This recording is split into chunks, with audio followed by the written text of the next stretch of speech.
सूरत आल इमरान आयत नंबर 28। फरमाया ला यत्तखिज़िल मुमिनीनल काफिरीन मुमिनूनल काफिरीन औलिया, न बनाए मोमिन काफिरों के दोस्त मिन दूनिल मोमिनीन मोमिनन के छड़े करे। वमन यफ़अल ज़ालिका फलैसा मिनल्लाहि फ़ी शै, जेको शख्स ईअं कंदो वो ना आहे अल्लाह वटां उन जे लाइ का बि अल्लाह खां दोस्ती जी उम्मीद न रहे।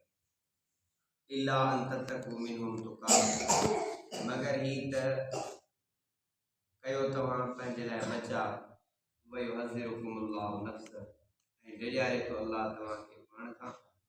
व इलल्लाहिल मसीर, अल्लाह जे तरफ़ आहे मोटण।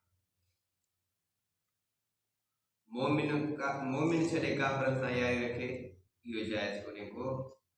हा, बाक़ी हिकिड़े माण्हू खे जान जो ख़तरो आहे त यार चवंदा हीअं कर, असांजे बुतनि खे चओ माबूद न त मारे छॾींदासीं, टंग भञींदासीं, उन महिल मजबूरी में चए।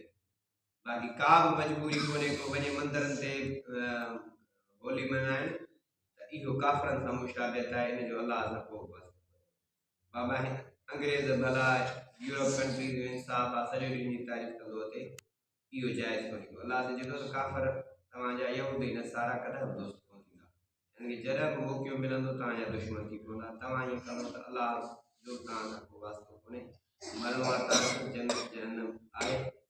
ऐं ॿी जाइ ते आहे तव्हां ला यत्तखिज़िल मुमिनीन ला तत्तखिज़ू अदुव्वी व अदुव्वकुम औलिया मिन दूनिल मुमिनीन, मुंहिंजा दुश्मन पंहिंजा दुश्मन यार करे न बणायो मोमिननि खे छॾे। यहूद नसारा तव्हांजा दुश्मन, अल्लाह जा दुश्मन।